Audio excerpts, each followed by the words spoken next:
So today I'll be showing you how to put your Galaxy Z Flip 7 in recovery mode.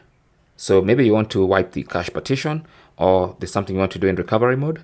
Here's what to do. So the first thing is to plug your phone with a USB-C cable to a computer. So I'm going to plug it one end of this cable. This is the cable that comes in the box, but of course you can use any data cable.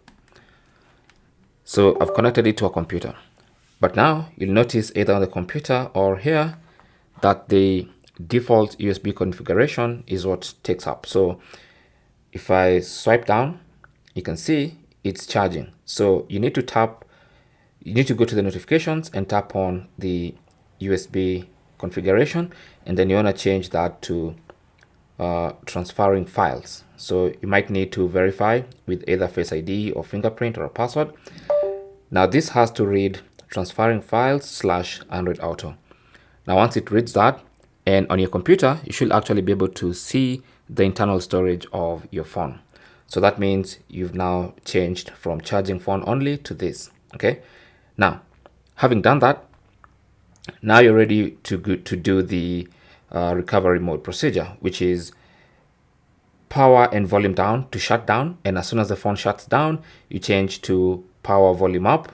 And then as soon as you see the Samsung logo, let go of the power button and continue holding volume up. Okay, so that's after making sure you're connected for data.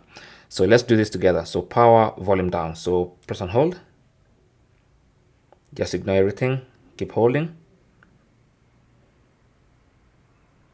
As soon as it goes off, switch to power volume up. Samsung logo appears. Let go and keep holding the volume up button, and that takes you into recovery mode. Okay, now once you get into recovery mode, you scroll using the volume rockers. So volume down to scroll down and volume up to scroll up, as you can see. And whatever you need to do, you select using the power button. Okay, so that's how to enter recovery mode on your Galaxy Z Flip 7. Now if you want to exit, simply make sure you select reboot system now, and then press the side button to confirm, and that's going to reboot the system back into One UI. Thanks for watching. Don't forget to like and subscribe, and if you have any comments or questions, feel free to talk to us down in the comment section. Good luck.